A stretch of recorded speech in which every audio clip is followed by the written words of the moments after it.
Shalom New Joy Family. Halo. Selamat hari Minggu. Puji Tuhan, kita boleh berjumpa lagi hari ini untuk kita boleh bersatu hati menaikkan puji-pujian ucapan syukur kita buat Allah kita, Tuhan Yesus Kristus. Amin. Amin. Tuhan Yesus sangat baik. Penyertaan dan kasih-Nya dan kekuatannya tidak pernah habis di dalam hidup Amin. kita. Amin, saudara. Di saat kita diberikan kesempatan untuk melayani Dia, itu suatu anugerah buat kita. Amin. Amin. Terima kasih, Tuhan itu Allah yang sungguh luar biasa di dalam hidup kita. Saudara, pagi hari ini saya rindu untuk mengajak kita semua menaikkan ucapan syukur kita melalui puji-pujian kita. Pujian pertama, masuk hadirat-Mu Tuhan. Biarlah kita bawa korban pujian ke hadapan-Nya, sebab Dia layak dipuji dan disembah. Amin.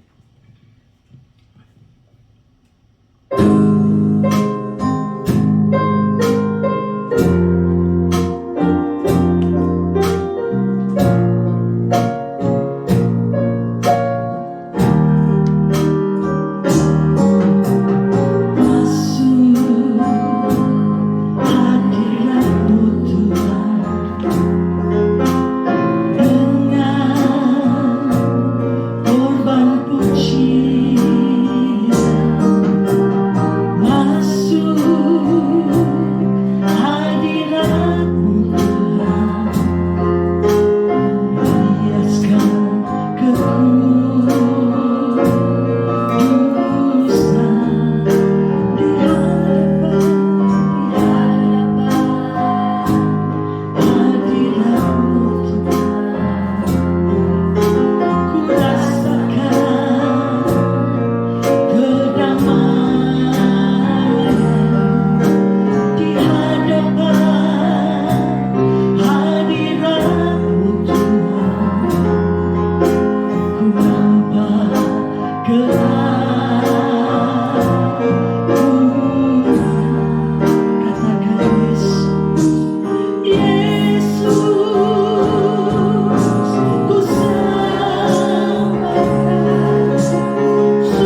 Shalom, selamat berbakti buat jemaat New Joy, Bapak Ibu Saudara, kawan-kawan sekalian yang dikasihi Tuhan Yesus.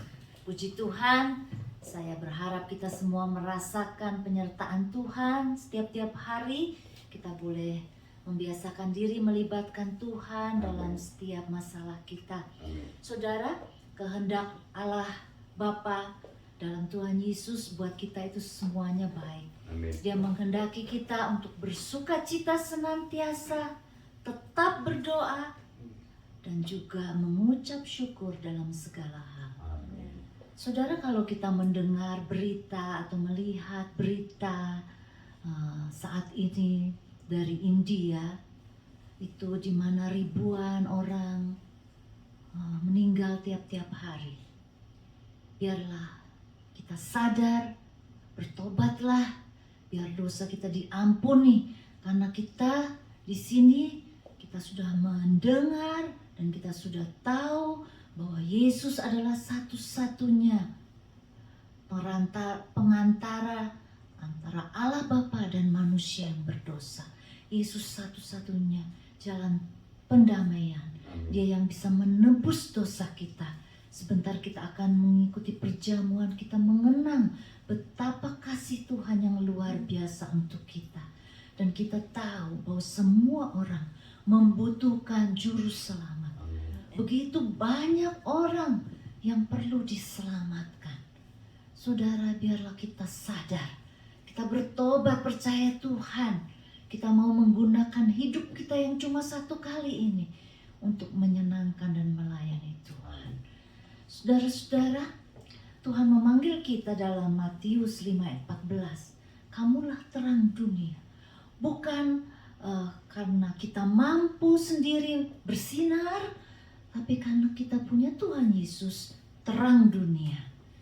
Ya, saudara dan saya, anak-anak Tuhan, kita memiliki hak istimewa untuk bisa hidup menjadi terang dan bersinar, memancarkan sinar Tuhan.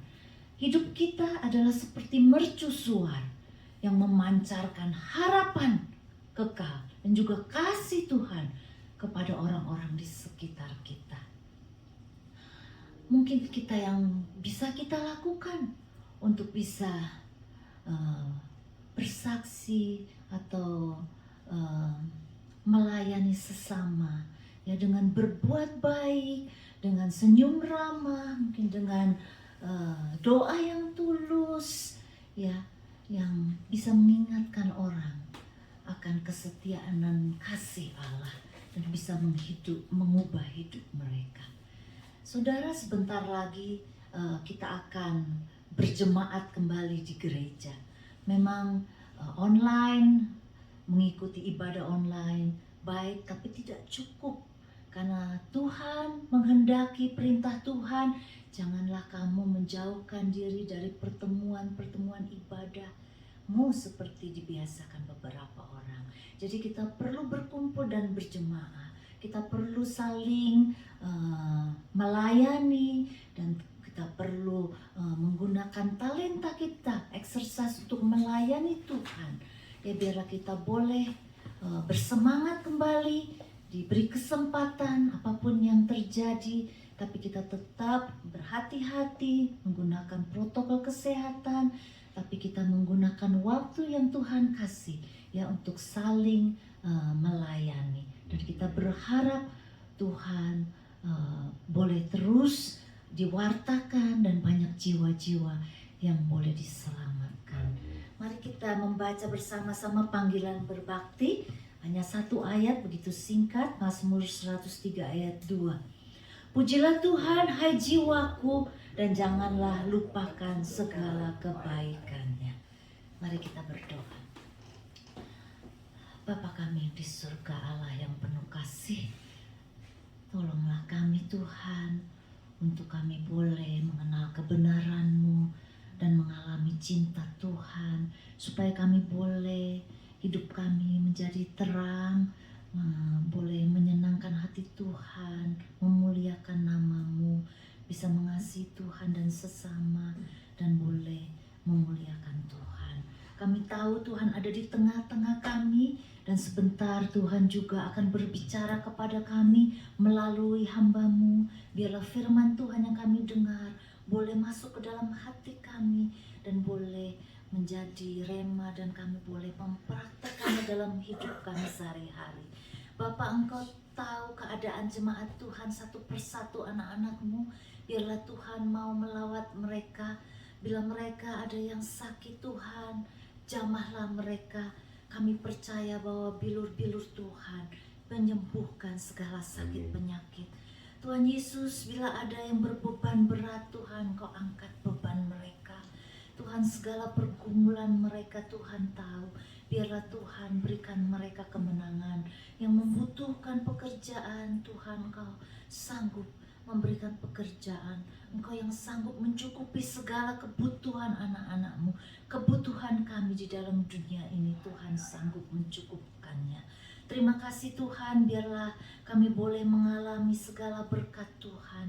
Berkat kesehatan, berkat kemurahan kebaikan-Mu, berkat damai sejahtera, sukacita, perlindungan yang dari Tuhan. Biarlah Tuhan menyertai kami. Terima kasih Tuhan Yesus, karena kami tahu Engkau tidak pernah meninggalkan kami, anak-anak-Mu. Terima kasih Tuhan untuk jaminan keselamatan hidup yang kekal. Terima kasih Tuhan Yesus untuk kasih-Mu yang begitu besar dalam hidup kami. Kami percaya bahwa pertolongan kami datangnya dari Allah pencipta langit dan bumi. Biarlah Allah Bapa, Allah Putra, dan Allah Roh Kudus memberkati kebaktian kami. Amin. Amin. Tuhan Yesus memberkati.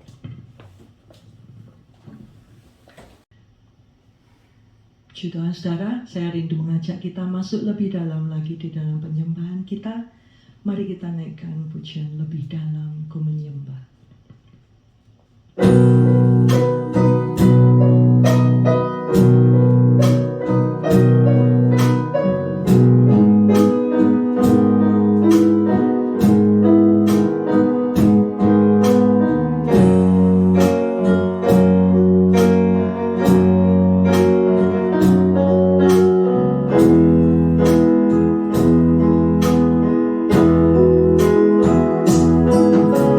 Sungguh besar setia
satu kata pun yang bisa melukiskan kebesaran, kebaikan, dan keindahan Tuhan kita. Amin, saudara. Dia Allah yang terhebat, terbaik. Dia Allah yang semua yang itu, saudara, berarti tidak ada tandingannya, saudara. Amin. Kita bersyukur kita punya Allah yang hidup, yang tidak ada satupun yang mampu menandingi dia. Amin. Mari saudara bangkit berdiri lagi tuh. Kita akan menaikkan pujian sorak-sorai kita. My God, kau terhebat.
Apa yang kau ragukan untuk mengikut dia?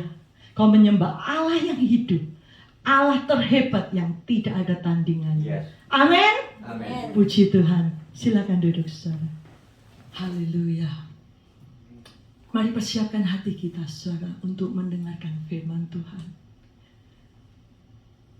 Tuhan Yesus adalah anugerah terindah di dalam hidup kita.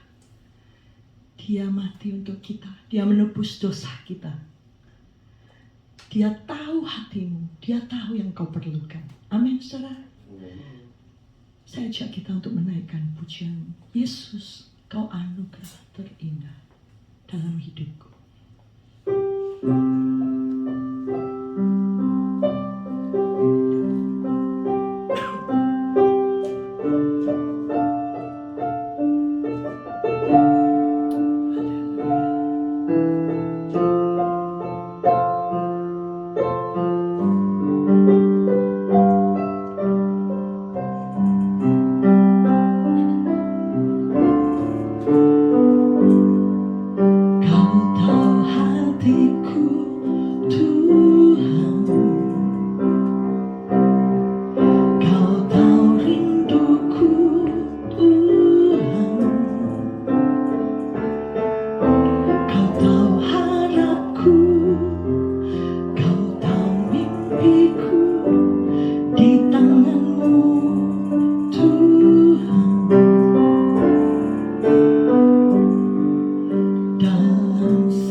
Yesus, Kau terbaik. Yesus, Kau termanis di dalam hidup.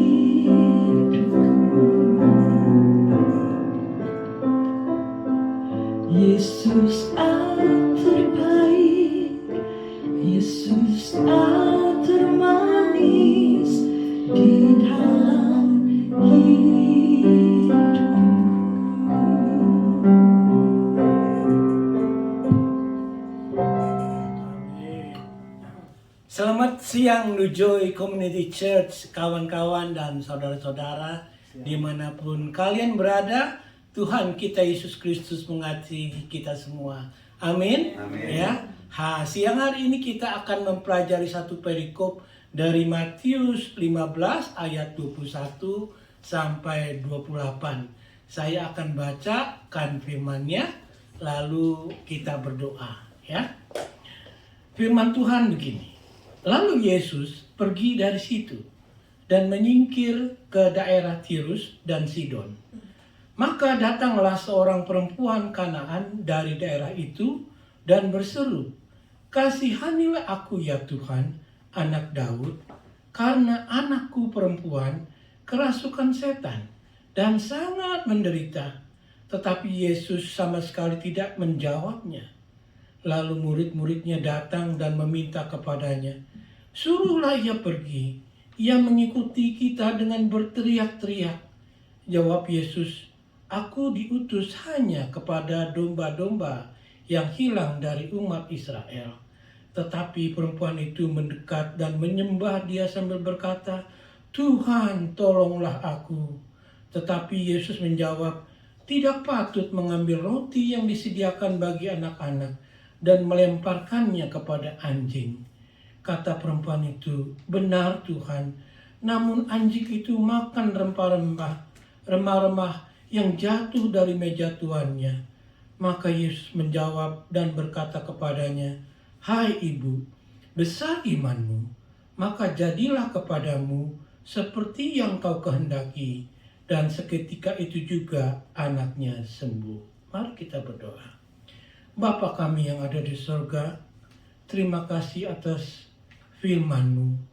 Firman-Mu itu selalu mengandung arti yang sangat dalam sekali, sehingga memerlukan pikiran kami yang serius untuk memikirkan apa yang Engkau ucapkan. Walaupun kadang-kadang ucapan-Mu, firman-Mu itu membuat kami menduga-duga apa artinya. Tetapi kalau kami pikirkan dengan bantuan Roh Kudus-Mu, kami bisa mengerti dan sehingga kami bisa mendapatkan kebenaran-kebenaran yang begitu baik yang kami bisa pakai di dalam kehidupan ini. Demikian juga dari perikop firman Tuhan yang baru saja tadi kami baca. Pasti ada sesuatu yang Tuhan ingin kami ketahui, yang Tuhan ingin ajarkan kepada kami, sehingga kami bisa pakai firman-Mu itu sebagai tongkat di dalam perjalanan kami di dalam dunia ini. Dan sehingga kami juga bisa melihat bahwa rencana Tuhan itu melebihi dari apa yang kami bisa pikirkan. Karena itu Bapa di surga, kalau kami salah menerka, kalau kami salah menduga, ampunilah segala dosa-dosa kami. Karena Tuhan itu adalah Tuhan yang hidup, Tuhan juru selamat umat manusia.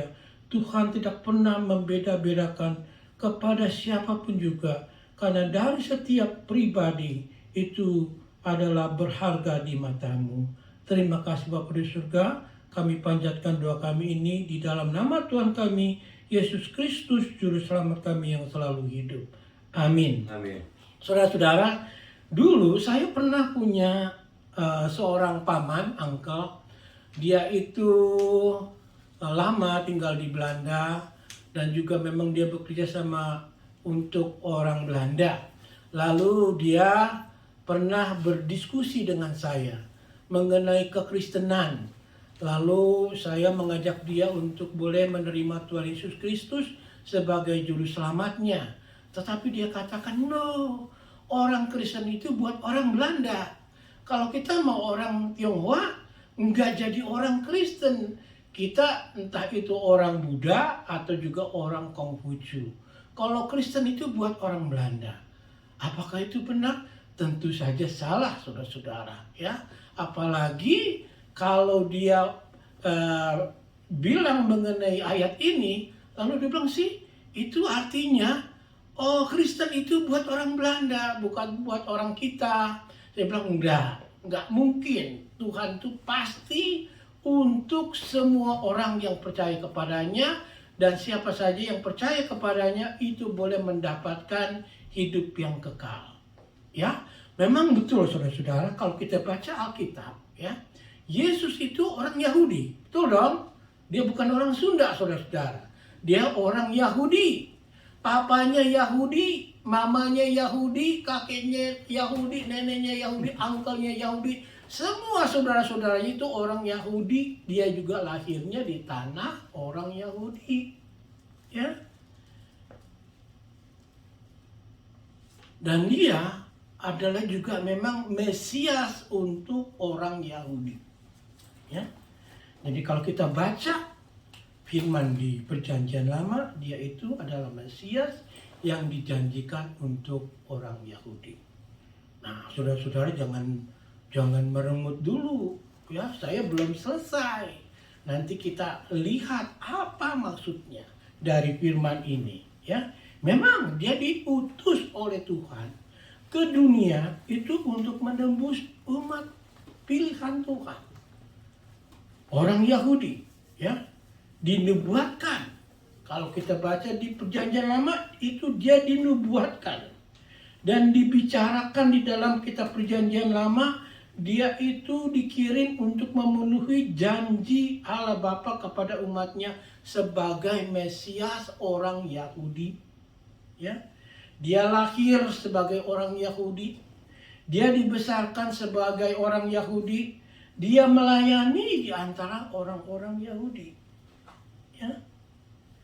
Jadi memang sepertinya kalau kita baca firman tersebut, itu lebih-lebih lagi dia dikatakan bahwa itu dia datang untuk orang-orang Yahudi. Tetapi saudara-saudara, kalau kita melihat faktanya, zaman sekarang, orang yang menjadi orang Kristen itu kebanyakan bukan orang Yahudi. Malah sampai sekarang orang Yahudi tidak percaya dia dikirim untuk menyelamatkan bangsanya. Ya. Memang ada firman Tuhan yang mengatakan, terutama di Matius 1 ayat 5, ya. Di situ tertulis dengan jelas bahwa Yesus itu bukan asli orang Yahudi, saudara-saudara. Betul? Kalau kita baca silsilah Yesus di Matius 1, terutama di ayat 5, di situ ada nama seseorang yang namanya Rut. Rut itu bukan orang Yahudi. Ya, jadi dalam arti kata, di dalam darah Yesus, keturunan-keturunan yang dulu itu, ada orang yang bukan Yahudi. Jadi pasti ada sesuatu yang kita harus pelajari dan kita pikirkan. Apa maksudnya pada waktu dia berbicara tentang anjing dan anak-anak pilihan. Ya. Kalau kita baca di Matius 2 mengenai orang Majus. Orang Majus juga bukan orang Yahudi. Ya. Waktu dia melayani di daerah Galilea, ya. Itu daerah bukan daerah orang Yahudi. Itu dikatakan wilayah orang bangsa-bangsa asing. Ya. Lalu waktu dia menyembuhkan hamba seorang perwira. Perwira itu bukan orang Yahudi. Ya, bukan orang Yahudi. Demikian juga dalam pasal yang sama di Matius 8 itu ada 2 orang yang kerasukan setan, itu juga bukan orang Yahudi. Jadi artinya saudara-saudara, mengapa sepertinya dia itu datang untuk orang Yahudi, tetapi di dalam pelayanannya itu dia melayani bukan orang Yahudi. Tetapi pada waktu dia berbicara tentang wanita Kanaan itu, sepertinya dia datang tidak untuk melayani bukan orang Yahudi, ya, bukan orang Yahudi. Apalagi kalau kita baca di Matius 10, ya, jadi sepertinya firman Tuhan itu bolak-balik, sepertinya kelihatannya membingungkan. Jadi Matius 10 dia bilang gini, jangan pergi ke antara orang-orang bukan Yahudi atau memasuki kota orang Samaria manapun. Lebih baik pergilah ke domba-domba Israel yang hilang. Apakah Yesus ini mempunyai dua pemikiran? Sebentar dia bilang begini, lalu di lain waktu dia bilang begitu. Sehingga pada waktu kita baca di Matius 10 itu, kita bertanya, mengapa Yesus mengatakan seperti itu?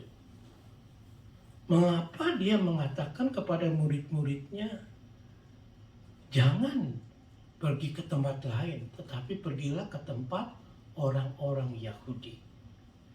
Nah, disitulah saudara-saudara, ya, yang harus kita pikirkan, mengapa dia bilang begitu?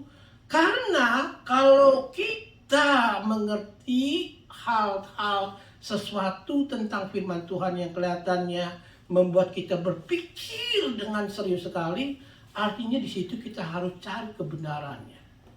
Kebenarannya apa? Memang pada saat itu Yesus itu hanya memang datang untuk orang Yahudi. Saat itu untuk orang Yahudi.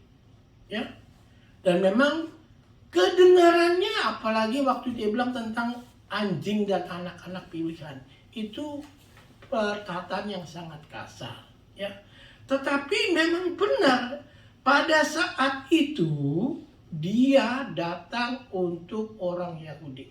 Walaupun di dalam pelayanannya juga dia melayani orang-orang yang bukan Yahudi, karena dia sudah merasakan pada waktu dia melayani orang-orang Yahudi, tidak ada satupun orang Yahudi yang percaya kepada dia selain murid-muridnya. Sehingga setiap kali dia berbuat keajaiban, berbuat mujizat, orang-orang dia sendiri itu yang tidak percaya.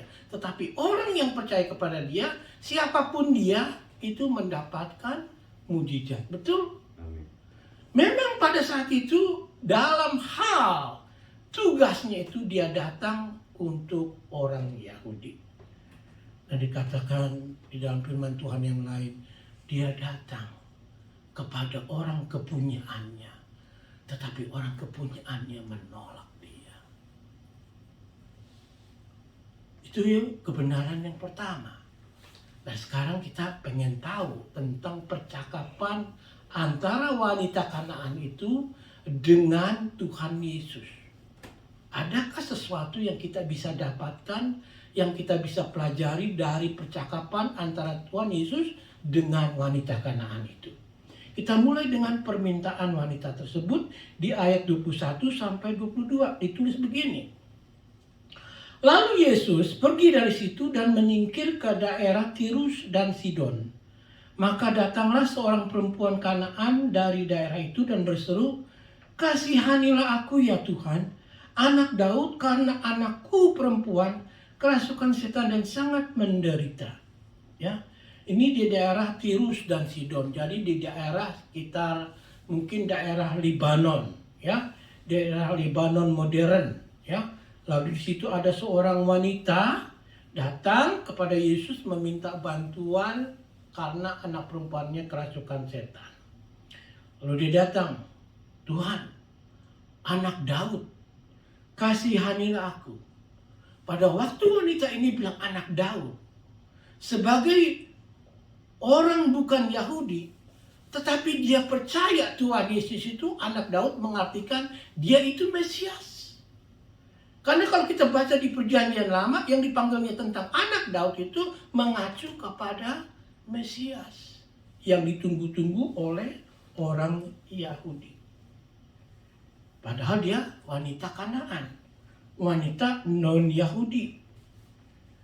Tetapi dia mengetahui ini Yesus adalah oknum yang dijanjikan oleh Allah untuk orang Yahudi yang mempunyai kuasa mengampuni dosa, mempunyai kuasa untuk menyembuhkan, mempunyai kuasa untuk menolong orang yang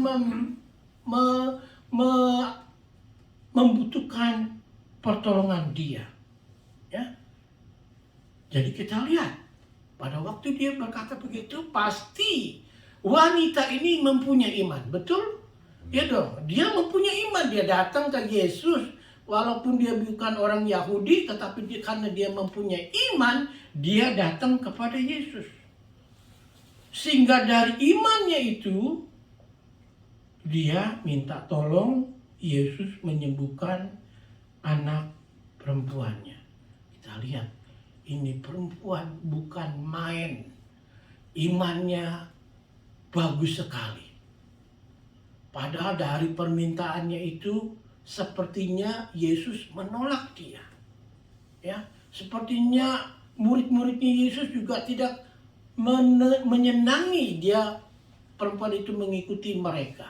Ya, dan perkataan Yesus itu pun sepertinya perkataan yang sangat kasar, yang membuat kita down, yang membuat kita kecewa, yang membuat kita merasa rendah diri. Kita perhatikan ayat 23 sampai 25. Tetapi Yesus sama sekali tidak menjawabnya. Ya, tidak menjawabnya. Lalu murid-muridnya datang dan meminta kepadanya, suruhlah ia pergi. Ia mengikuti kita dengan berteriak-teriak. Jawab Yesus di ayat 24, aku diutus hanya kepada domba-domba yang hilang dari umat Israel. Tetapi perempuan itu mendekat dan menyembah dia sambil berkata, Tuhan tolonglah aku. Coba, kalau saudara mungkin sudah pergi ya. Bye-bye Tuhan Yesus. Ya bye-bye. Sering kita begitu, kadang-kadang saudara-saudara ya. Kita berdoa 1 kali, 2 kali, 3 kali nggak dapat jawaban, udah berhenti, bye-bye Tuhan Yesus.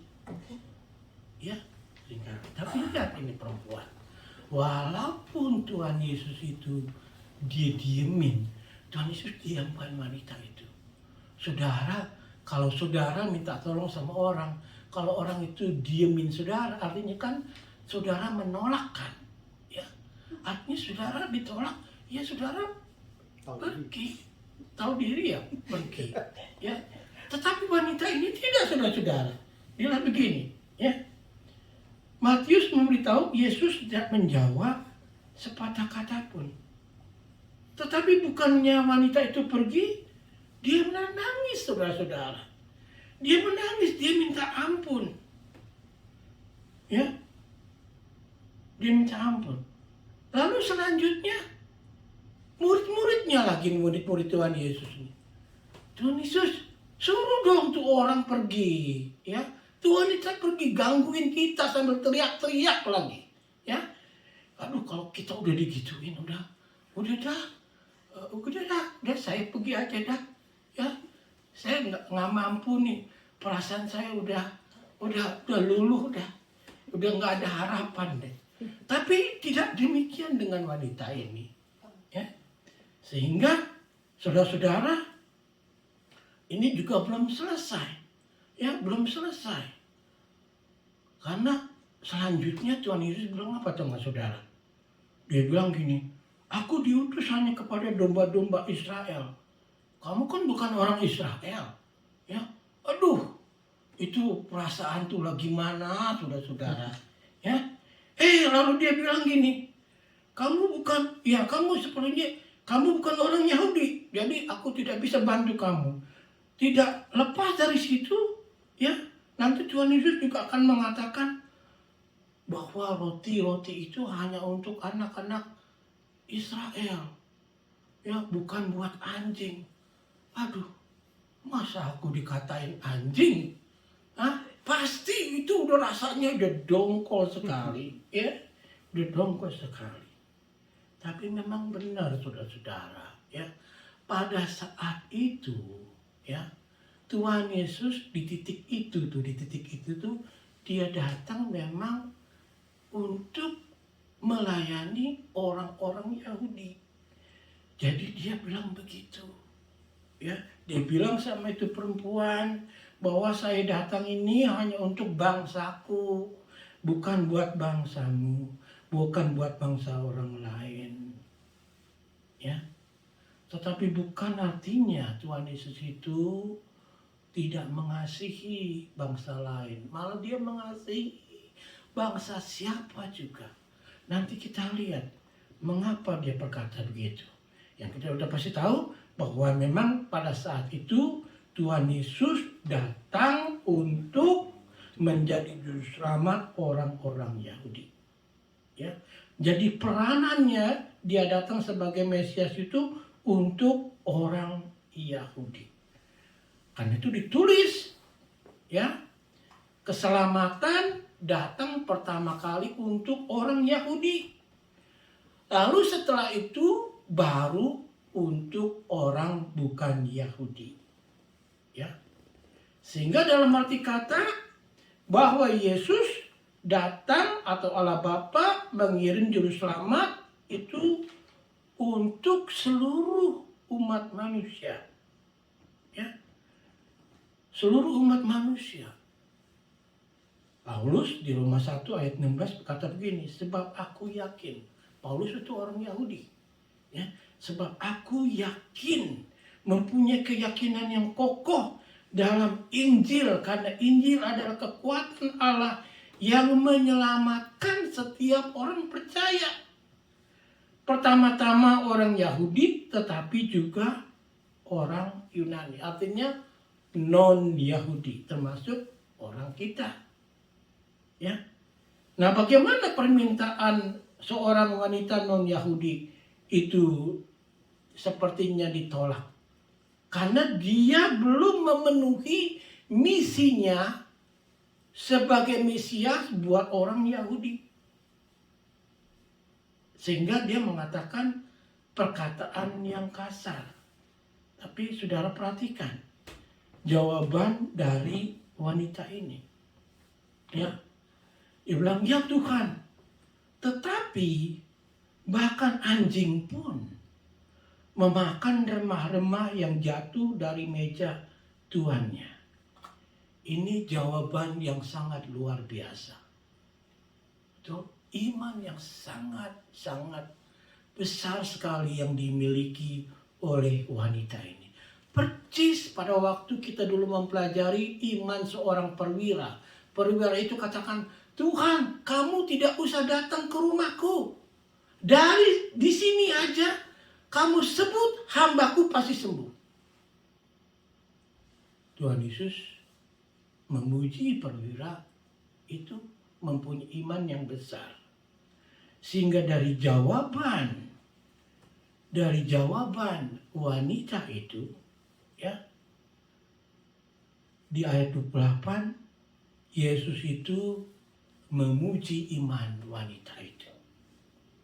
Ayat 28. Maka, ini tanggapan Yesus. Maka Yesus menjawab dan berkata kepadanya, hai ibu, besar imanmu. Maka jadilah kepadamu seperti yang kau kehendaki. Dan seketika itu juga anaknya sembuh. Saudara setuju nggak sama saya? Kalau saya bilang bahwa Tuhan itu sering menguji iman kita.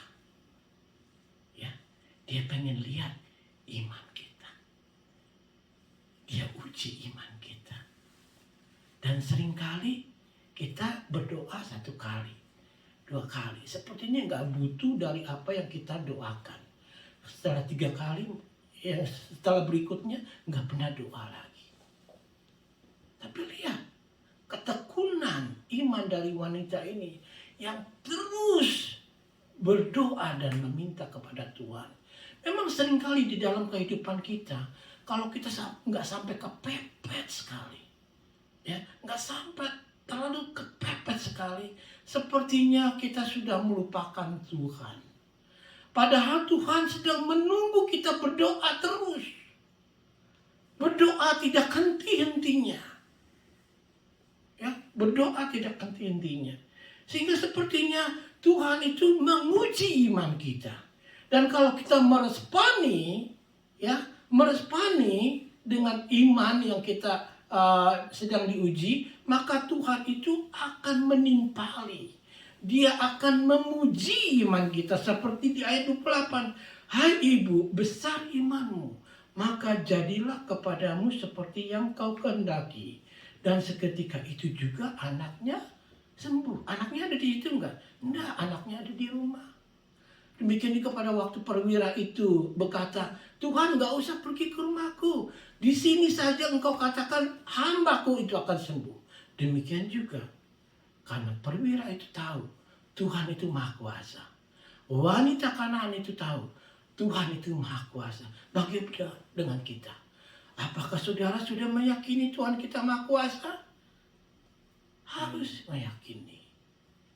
Tumbuhkan iman kita. Dari firman itu kita bertumbuh imannya. Sangat disayangkan kalau kita tidak mengutamakan firman di dalam hidup kepercayaan kita. Maka kita kehilangan atau missing sesuatu yang sangat berharga sekali. Padahal firman itu begitu baik, sudah ada di dalam kehidupan kita. Sudah ada di dalam Alkitab kita. Sehingga pada waktu Tuhan Yesus itu meresponinya, ya, dia menunjukkan kuasanya sebagai Allah yang maha kuasa. Dia sanggup menolong siapa saja. Dia sanggup menolong dari jauh. Demikian juga pada waktu kita berdoa, ya, pada waktu kita melayani, kita tidak melihat Tuhan. Seperti saya nih, sepertinya saya hanya berbicara kepada kamera. Tetapi saya tahu dan saya yakin saya berbicara kepada jemaat dimanapun kalian berada. Demikian juga pada waktu kita berdoa, kita tidak melihat Tuhan, tetapi kita percaya kita sedang berdoa kepada Tuhan yang sedang mendengarkan. Amin, saudara-saudara. Jadi, gitu saudara-saudara. Tuhan Yesus mendengar doa kita. Tuhan Yesus itu juru selamat umat manusia. Memang dia datang. Pada waktu dia berkata itu, pada saat itu, titik itu dia datang untuk orang Yahudi. Tetapi bukan artinya dia datang ke dunia hanya untuk orang Yahudi saja. Tetapi ada step berikutnya, ya, yang dimana dia datang juga untuk orang bukan Yahudi. Jadi apa kesimpulannya? Kesimpulannya, aplikasinya yang saudara bisa aplikasikan di dalam kehidupan saudara. Aplikasi pertamanya, kita harus mengetahui Tuhan Yesus itu bukan Tuhan orang Belanda. Ya, Tuhan Yesus itu Tuhan buat semua orang. Ya, kuning, hijau, hitam, putih, apa saja. Dia itu Tuhan buat semua. Ya, kalau kita di sekolah minggu kita suka nyanyi, Tuhan itu adalah Tuhan semua warna. Ya, Tuhan semua warna. Dia adalah juru selamat untuk semua manusia. Sehingga semua manusia yang menaruh kepercayaan kepada dia, dia bisa menjawabnya. Dan dia itu adalah Tuhan Mesias yang dijanjikan dia di perjanjian lama untuk orang Israel dulu, lalu menyebar untuk semua bangsa. Nah itu pada waktu dia sebelum pergi ke heaven, sebelum dia pergi ke sorga, dia sudah bilang di Matius 28, 19, 20. Pergilah dan jadikanlah semua bangsa muridku. Baptislah mereka dalam nama Bapa dan Putra dan Roh Kudus, dan ajarilah mereka untuk mematuhi semua yang telah aku perintahkan kepadamu. Dalam bahasa aslinya itu lebih teliti lagi. Bukan semua bangsa, ke semua suku bangsa. Bangsa Indonesia, suku bangsanya ada berapa? 700 sekian atau mungkin lebih kali ya. Jadi setiap suku bangsa itu harus diinjili. Orang Chinese, suku bangsanya berapa? 800.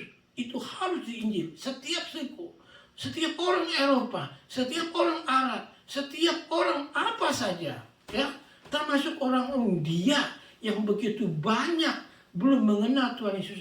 Itu pun ladang pelayanan kita. Itu pun mereka harus mengenal Tuhan Yesus Kristus. Tuhan itu bukan hanya untuk orang Yahudi, untuk siapa saja. Aplikasi yang pertama. Jadi kita bisa menginjili ke siapa saja. Ya. Siapa saja berhak menerima keselamatan.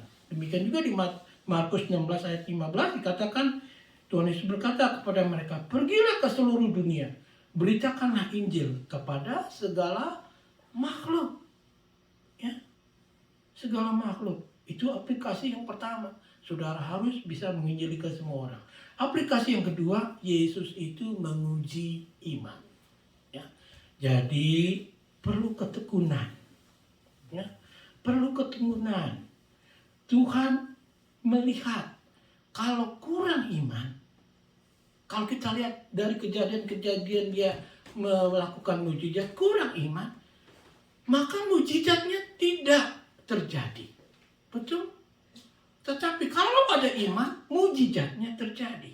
Bagaimana caranya saya beriman? Yaitu saya perlu tekun, perlu percaya kepada Dia, perlu mendengarkan firman Tuhan, perlu benar-benar serius seperti wanita Kanaan itu. Walaupun sudah diusir, tetap dia memohon kepada Tuhan supaya Tuhan Yesus menyembuhkan anaknya yang kerasukan setan. Ya. Jadi Tuhan itu menguji iman dan juga dia memuji iman. Walaupun dalam doa jangka panjang kita sepertinya belum terjawab, tetap berdoa. Berdoa untuk suamimu, untuk anakmu, untuk siapa saja. Berdoa dengan sungguh. Berdoa dengan tidak letih-letihnya, penuh ketekunan, penuh keseriusan. Tetapi kalau seandainya sudah tidak merasa perlu, apakah Yesus itu akan bekerja? Tentu saja tidak. Tetapi kalau saudara serius, membutuhkan inilah satu-satunya yang saya butuhkan. Dan saya tahu hanya Tuhan yang bisa membantu saya. Pasti Tuhan itu menolong. Ya. Lalu yang ketiga, kalau kita percaya, Tuhan bekerja. Karena mengapa? Karena aplikasi yang ketiga ini melakukan, artinya Yesus itu bisa melakukan segala sesuatu. Amin? Amin. Dia menyembuhkan orang yang buta, yang lumpuh, yang sudah mati. Dia bisa meredakan angin puyuh. Dia bisa berjalan di atas air. Dia bangkit dari kematian, dia bisa mengampuni dosa, dia bisa melakukan segala sesuatu. Segala sesuatu yang besar, yang sedang, yang kecil, segala sesuatu dia bisa melakukannya. Demikian juga dia bisa melakukan segala sesuatu dari jauh pun. Sehingga pada waktu kita berdoa, dia ada Bapa di sorga, dia di sana, dia mendengar doa kita. Dia mendengar permohonan kita. Dia meresponi iman percaya kita kepada dia. Tidak peduli seberapa buruk, seberapa jelek posisi saudara. Dia dengar. Dia respon iman saudara. Ya. Karena tidak ada yang mustahil buat Tuhan. Tidak ada yang mustahil buat Dia bekerja. Karakternya, kasihnya, kekuatannya. Dan Dia itu juga juru selamat untuk semua manusia. Semua manusia. Termasuk dari kita semua. Ya. Dia itu adalah juru selamat umat manusia. Amin, saudara-saudara. Amin. Ya, 3 aplikasi itu pegang. Dia itu juru selamat umat manusia buat semuanya. Kedua, dia menguji iman kita. Ketiga, dia sanggup melakukan segala perkara. Asal you tahu karakternya, sifatnya, dia respon. Dia punya iman. Mari kita berdoa. Bapa kami yang ada di sorga, ampuni ya Tuhan, kalau seringkali kami tidak mempercayai Engkau. Kiranya biarlah Tuhan saja yang terus boleh dipermuliakan. Setiap kali kami memohon sesuatu, Tuhan jawab, kemuliaan hanya untuk-Mu. Karena Tuhan itulah yang melakukan segala-galanya. Terima kasih bahwa Tuhan itu datang. Bukan hanya untuk orang Yahudi.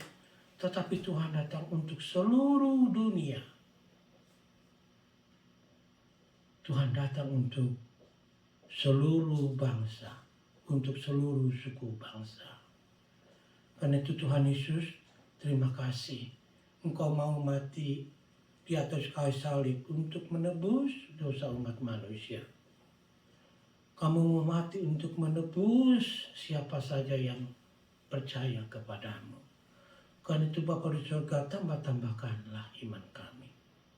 Supaya kami bisa melakukan apa seperti yang wanita Kanaan itu berharap kepadamu. Dan kami yakin Tuhan itu meresponi iman kami. Terima kasih Bapa di surga. Di dalam nama Tuhan Yesus kami boleh berdoa dan mengucap syukur hanya kepada Tuhan saja. Amin. Amin. Puji Tuhan, itulah firman Tuhan. Dan kita akan masuk ke dalam perjamuan Tuhan. Ya. Kita persiapkan hati dan pikiran kita. Dan kita percaya setiap kali kita melakukan perjamuan Tuhan, Tuhan ada di sini. Amin. Tuhan itu sendiri yang mengundang kita masuk ke dalam perjamuan Tuhan. Ya. Nah, sebelumnya saya undang Lisa untuk memimpin kita dalam lagu perjamuan Tuhan. Lalu setelah itu kita masuk ke dalam perjamuan kudusnya.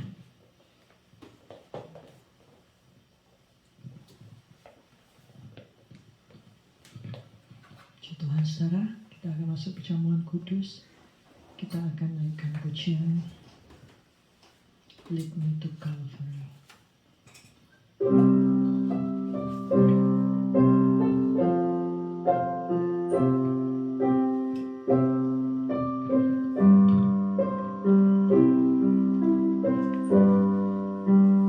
King of my life, I crown thee now. Thine shall the glory be. Lest I forget thy crown brown, lead me to Calvary. Lest I forget Gethsemane, lest I forget thine agony, lest I forget thy love for me, lead me to Calvary.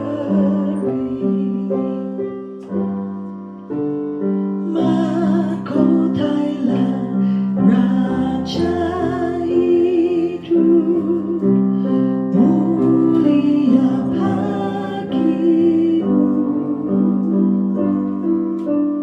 Ingat mahkota durimu, bimbing ke Kalvari. Jangan lupa Gethsemane,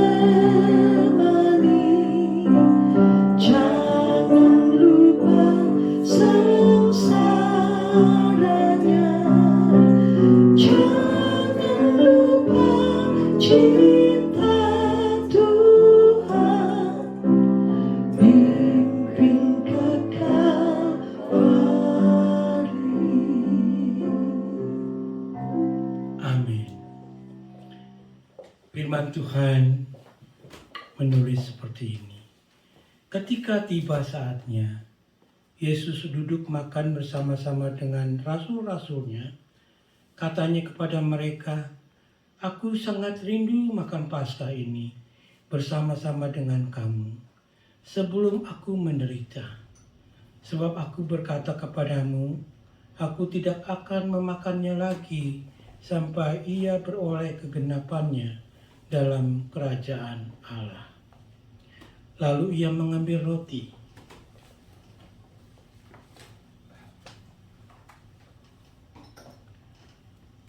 Dia mengucap syukur, memecah-mecahkannya, dan memberikannya kepada mereka. Katanya, inilah tubuhku yang diserahkan bagi kamu. Perbuatlah ini menjadi peringatan akan aku.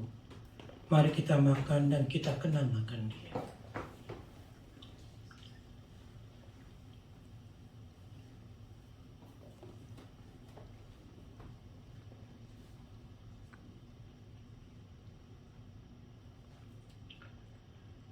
Kemudian ia mengambil sebuah cawan.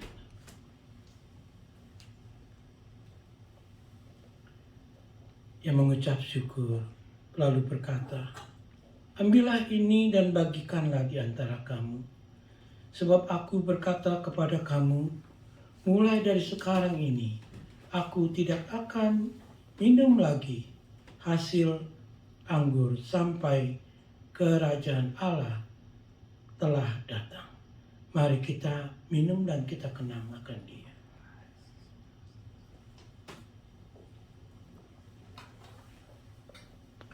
Bapa kami yang ada di surga, kami bersyukur dan berterima kasih setiap kali kami masuk ke dalam perjamuan Tuhan dengan mengambil roti dan anggur, mengingatkan kami atas segala pengorbanan-Mu untuk menebus dosa-dosa kami, untuk menjadikan kami anak-anak kerajaan Allah. Dan juga pada waktu kami memakan roti yang melambangkan tubuh-Mu yang didera dan disesak, yang dimana sebenarnya itu adalah bagian dari kami sebagai orang berdosa. Tetapi Engkau menanggungnya. Engkau mengambil seluruh pukulan atau dera kepada diri-Mu sendiri. Dan juga kami percaya ya Tuhan, pada waktu kami memakan roti yang melambangkan tubuh-Mu, satu waktu nanti kami akan juga mempunyai satu tubuh yang sempurna. Tubuh kebangkitan daripada Tuhan. Tubuh yang tidak pernah bisa berdosa lagi. Tubuh yang tidak pernah sakit. Tubuh yang tidak pernah menua. Tetapi tubuh yang sedemikian sempurna seperti tubuh kebangkitan. Juga Bapa di surga, pada waktu kami meminum anggur yang melambangkan darah-Mu yang tercurah di kayu salib, pada waktu didera juga, itu melambangkan di mana dosa-dosa kami itu sudah disucikan oleh Tuhan, oleh darah-Mu yang kudus, sehingga kami boleh terlihat bersih, tidak bernoda sedikit pun di mata Allah Bapa kami. Karena itu ya Bapa di surga, kami bersyukur darah-Mu itu yang begitu menyucikan kami. Biarlah kiranya Tuhan itu boleh selalu menjadi ingatan di dalam kehidupan percaya kami, bahwa Engkau telah mencucurkan darah untuk menyucikan dosa-dosa kami. Dan pada waktu kami mengambil roti, kami percaya di satu waktu nanti kami boleh mempunyai tubuh kebangkitan seperti Tuhan Yesus. Terima kasih Bapa di surga. Di dalam nama Tuhan Yesus kami boleh bersyukur dan berterima kasih. Amin. Dan kita akan masuk ke dalam doa syafaat, ya. Lalu setelah itu kita masuk ke dalam doa benediction. Puji Tuhan, dalam 1 tahun kita sudah melayani online. Minggu depan juga kita tetap online, ya. Tapi kita bersyukur di dalam online yang 1 tahun 1 bulan ini kita adakannya bukan di gereja, di rumah salah satu jemaat yang begitu setia melayani Tuhan.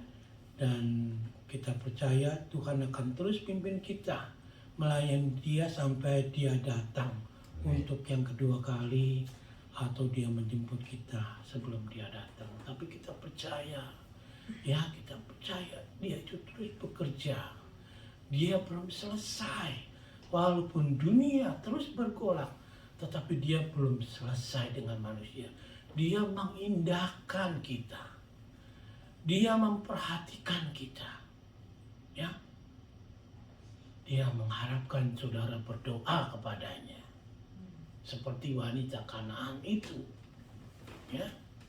Mari kita tunduk kepala dan kita berdoa. Bapa kami yang ada di sorga, terima kasih atas firman-Mu. Terima kasih untuk kesetiaan-Mu di dalam hidup kami. Tidak ada satupun Tuhan yang begitu baik seperti Engkau. Engkau yang terus memberikan kami kekuatan. Engkau terus yang memberikan kami pemeliharaan.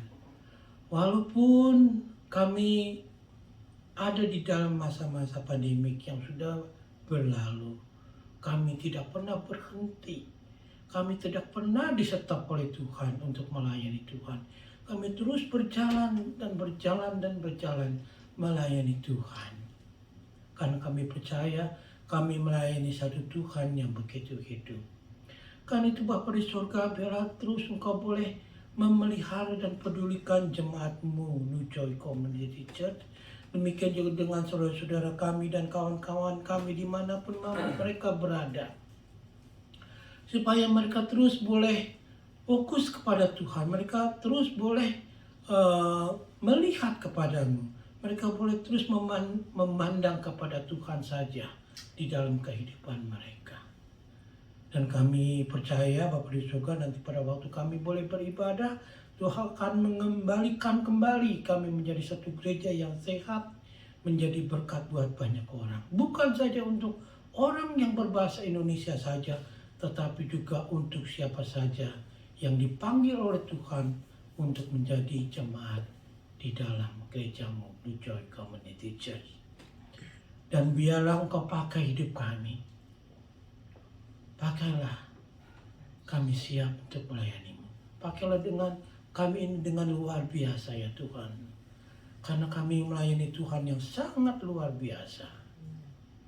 Kami berdoa Bapa di surga supaya juga Tuhan boleh turun tangan untuk orang-orang India yang sedang kewalahan untuk mendapatkan bantuan daripada Tuhan agar mereka bisa melalui pandemik ini dengan secepatnya. Ya Tuhan, tolong dunia ini. Jangan biarkan dunia ini ada selalu di dalam penderitaan. Tetapi biarlah kami berdoa supaya Tuhan tumbuhkan orang-orang yang beriman kepadamu. Kepada Tuhan yang berkuasa, yang sanggup menolong dari surga untuk di dalam masalah dunia ini. Kiranya Tuhan pasti akan menolong dan Tuhan akan turun tangan. Tuhan berkati negara Amerika agar negara ini boleh menjadi satu negara yang ditolong oleh Tuhan juga di dalam masalah ekonomi, masalah rasial yang sudah lebih baik.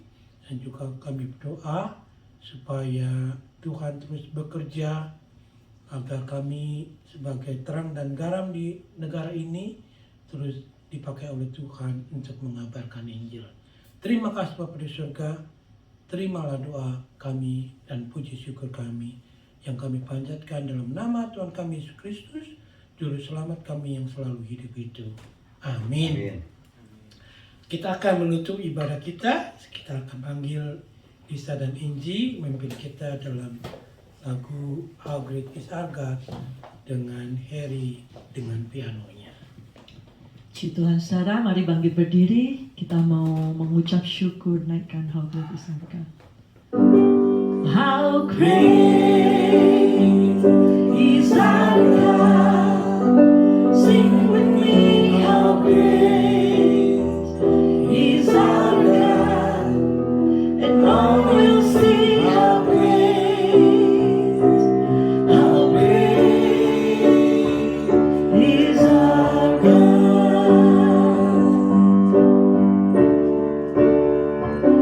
How great is our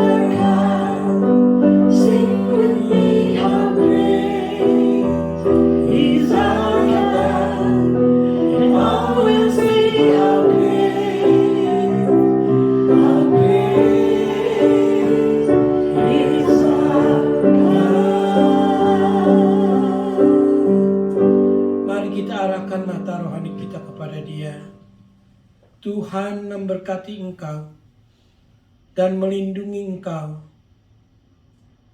Tuhan menyinari engkau dengan wajah-Nya dan memberi engkau kasih karunia. Tuhan menghadapkan wajah-Nya kepadamu dan memberi engkau damai sejahtera. Biarlah anak-anak Tuhan, engkau terima berkat daripada-Nya dalam pekerjaanmu, di dalam keluargamu, dalam pelayananmu, demikian juga di dalam pemberianmu, supaya itu hanya untuk kemuliaan dan kebesaran nama Tuhan saja. Dalam nama Tuhan Yesus. Amin.